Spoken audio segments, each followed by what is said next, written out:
Imagine stepping off a crowded train after days without food or water. You're exhausted, you're terrified, but then you see a man in a spotless white coat. He smiles, he speaks calmly. For just a moment, you think you finally reached someone who might help. Instead, you've met one of history's most terrifying men. His name was Josef Mengele. The prisoners would eventually give him another name, the Angel of Death. But the true horror wasn't simply that he decided who lived and who died. It was what happened to the people he decided to keep alive. Because for Josef Mengele, human beings weren't patients. They weren't even prisoners. They were experiments. By the summer of 1943, trains carrying thousands of people arrived at Auschwitz almost every day. Families were packed into cattle cars so tightly that many never survived the journey. Those who did stepped onto the platform believing they had finally reached a labor camp. Within minutes, their fate was already being decided. Men were separated from women, children were torn away from their parents, the elderly were pushed into one line, the healthy into another. And standing there with white gloves, polished boots, and an almost casual expression was one SS doctor. Sometimes he barely looked at prisoners before making his decision. A small movement of his hand to the left or to the right. One direction meant forced labor, the other meant the gas chambers. Most people never realized what those gestures really meant. They believed they were simply being assigned to different barracks. Many even thanked the doctor before walking away. They had no idea they had only minutes left to live. Unlike many of the guards around him, Mengele wasn't known for shouting. He rarely needed to.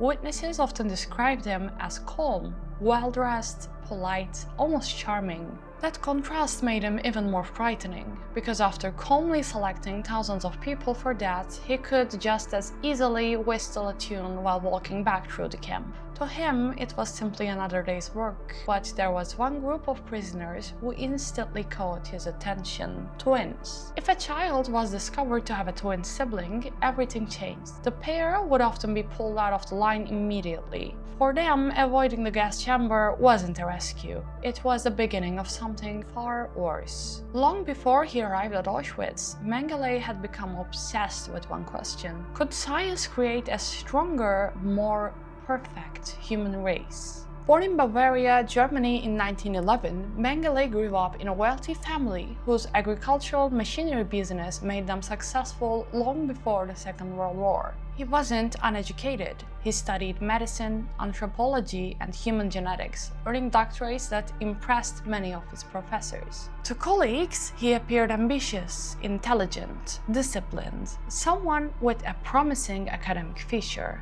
But Germany itself was changing. As Adolf Hitler rose to power, pseudoscientific theories about racial superiority became central to Nazi ideology. Many academics rejected these ideas while others embraced them. Mengele became one of the latter. He believed genetics could be manipulated to strengthen what the Nazis called the Aryan race. And nothing fascinated him more than identical twins. If twins shared nearly identical DNA, perhaps they could unlock the secrets of heredity itself. At least that was his justification. In reality, science became little more than an excuse. When the Second World War began, Mengele first served as a military doctor with the Waffen-SS. He was even decorated for bravery after rescuing wounded soldiers under enemy fire. Had history taken a different path, he might have been remembered as a capable physician. Instead, after being wounded himself, he was declared unfit for frontline combat. Rather than ending his military career, it redirected it. In May 1943, he was assigned to Auschwitz. It would become the place forever linked to his name. Officially, his job was to supervise prisoner health and assist with selections. Unofficially, he had found what every unethical researcher dreams of: unlimited human subjects, no consent, no oversight, no consequences. At least that's what he believed. It didn't take long before prisoners began noticing his strange behavior. Whenever new transports arrived, Mengele searched for certain kinds of people: twins, people with dwarfism, individuals with unusual physical traits, anyone born with visible differences. Children with heterochromia, eyes of different colors, immediately drew his attention. He wasn't saving them, he was collecting them. Some survivors later recalled hearing guards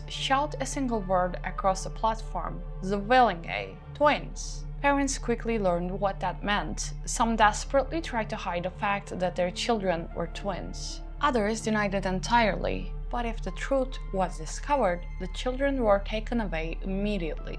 Often, it was the last time their families ever saw them. To the outside world, surviving selection at Auschwitz seemed like incredible luck. For Mengele's chosen prisoners, it was the first step into his laboratory. A place where medicine no longer existed, where doctors abandoned every principle they had sworn to uphold, and where children became little more than disposable test subjects. Let's enter those laboratories and examine the experiments that earned Mengele his place among the most infamous criminals in human history. The prisoners who entered Mengele's laboratories quickly realized something was terribly wrong. There were no treatments, no recoveries, no hope of going home. Only examinations that never seemed to end, and experiments no human being should have endured. For many children, the first days weren't immediately terrifying. Mengele often greeted them with a smile. He offered candy, he spoke gently. He even asked about their names and ages. To frightened children surrounded by guards and barbed wire, he looked more like a friendly doctor than a Nazi officer. That illusion didn't last long. Twins became his greatest obsession. Every morning, they were measured from head to toe. Their height, their weight, the length of their arms, the shape of their skulls, the color of their hair, their fingerprints. Even the smallest physical differences were recorded carefully. They were photographed repeatedly and forced to undergo endless medical examinations, sometimes several times in a single day. The children were treated less like patients than specimens inside a museum. Mengele believed identical twins could reveal the secrets of heredity. If one twin became sick while the other remained healthy, if one survived an infection while the other didn't, perhaps, he believed, he could separate genetics from environment. Modern science recognizes these studies as scientifically worthless. The experiments lacked ethics, proper controls, and reliable methodology. But inside Auschwitz, none of that mattered. The prisoners had no choice. Blood became another fixation. Large quantities were drawn from one twin and transfused into the other, often without regard for blood compatibility or basic medical safety.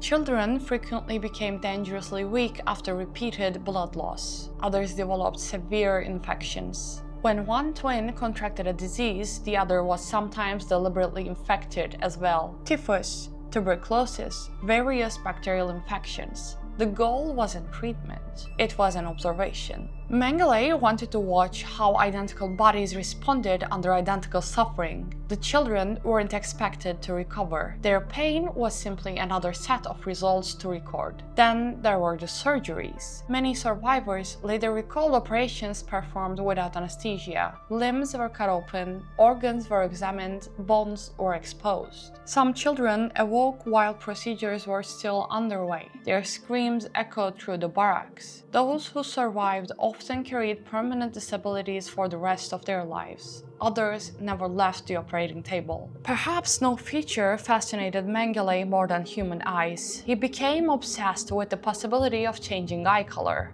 Nazi racial ideology considered blue eyes a symbol of the so-called ideal Aryan appearance. Mengele wondered whether science could artificially create them. Children with different colored eyes were especially valuable to him. Chemical dyes and unknown substances were injected directly into their eyes. The injections caused unbearable pain. Many victims developed severe infections. Others lost their eyesight completely. The experiments never produced the results he wanted. They produced only suffering. When children died, their eyes were sometimes removed after that and preserved for further examination. Several preserved specimens were later discovered after the war, providing chilling physical evidence of his work. Twins who died together held a particular value for Mengele. If one twin passed away while the other survived, he often ordered the surviving child killed as well, usually by an injection directly into the heart. Not out of anger, not as punishment, but because he wanted to perform comparative autopsies on both bodies. He believed examining two genetically identical corpses side by side might answer questions his experiments could not.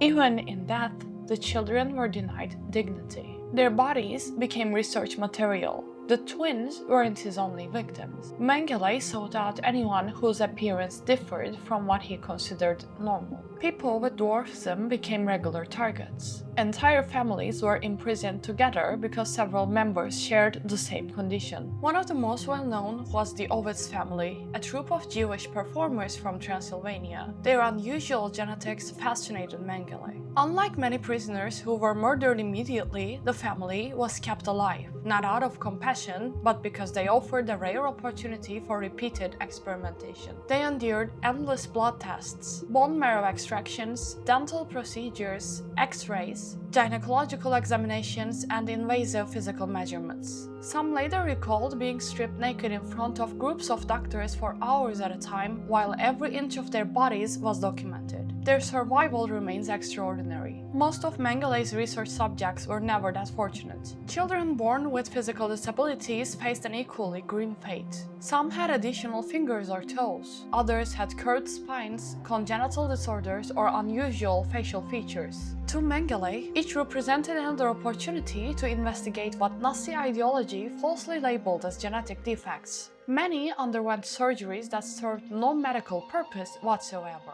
Others disappeared after being taken into laboratory buildings, never to be seen again. For families searching the camp for missing relatives, answers seldom came. Only silence. As months passed, rumors spread throughout Auschwitz. The entire barracks whispered about the doctor with polished boots and white gloves. Parents warned children to avoid his attention. Prisoners prayed not to stand out, because inside Auschwitz, being noticed by Mengele could be more terrifying than remaining anonymous. Selection meant death, but selection by Mengele often meant something even worse. A slower death, one measured in weeks, months, or endless experiments carried out behind laboratory doors. By 1944, thousands had already passed through his hands. Some survived with lifelong physical scars. Others carried psychological trauma that never healed. Many simply vanished into the crematoria, leaving behind nothing except numbers in camp records. Yet even as Germany's military situation collapsed and Allied forces pushed closer from every direction, Mengele showed remarkably little concern. He believed the Reich would endure, and more importantly, he believed he would never answer for what he had done. He was disastrously wrong. By the beginning of 1945, the Third Reich was collapsing.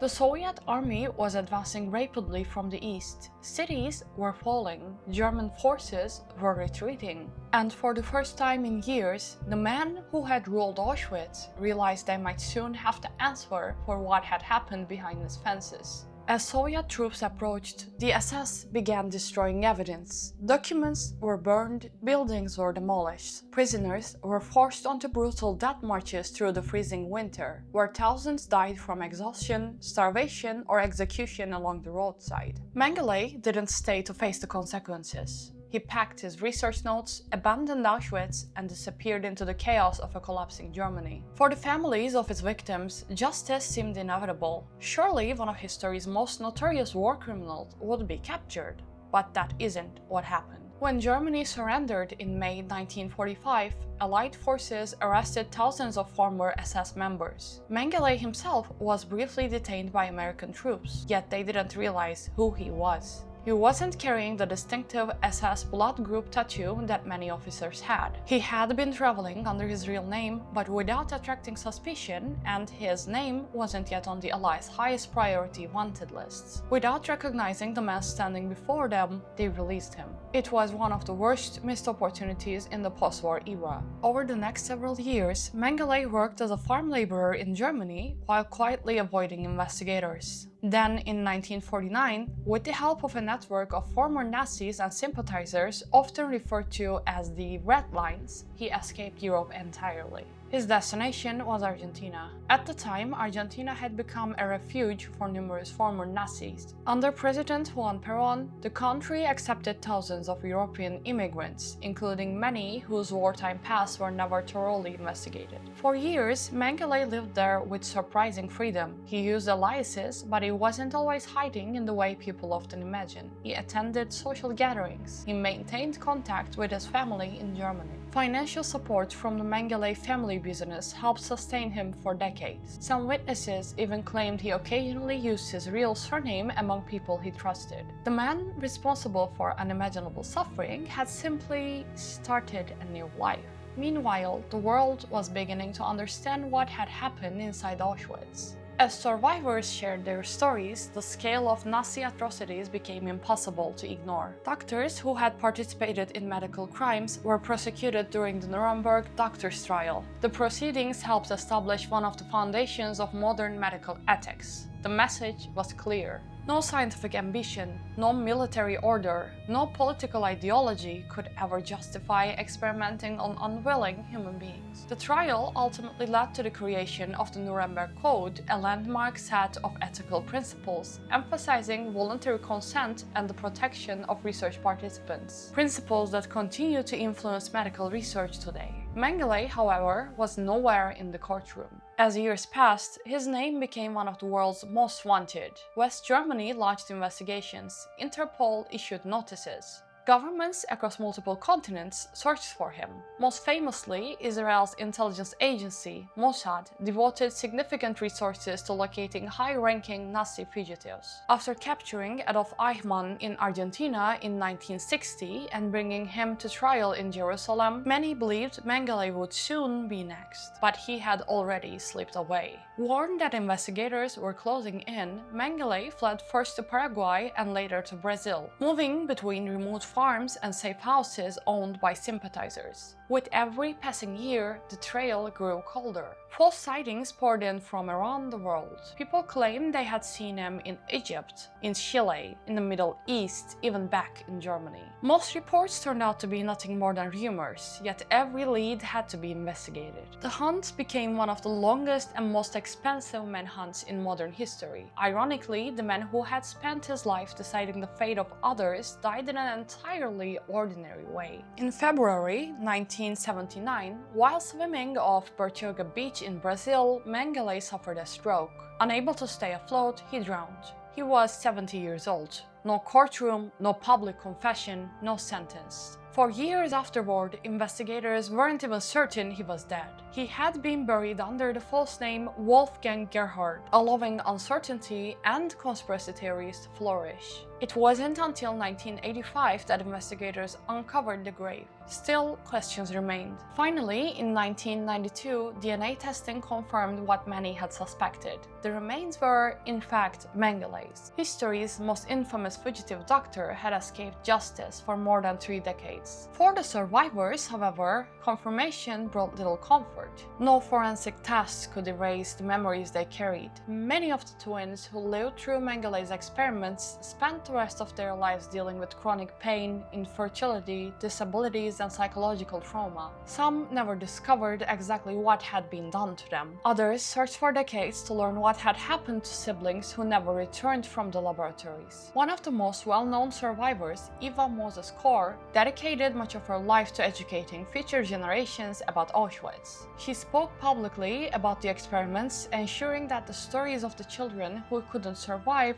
would not be lost to history. Their testimonies became some of the strongest evidence against Holocaust denial and historical revisionism. Today, Josef Mengele's name had become synonymous with the complete collapse of medical ethics. His work produced virtually no legitimate scientific knowledge. His experiments lacked proper methodology, and whatever information was collected came at an unimaginable cost. In other words, the suffering achieved nothing.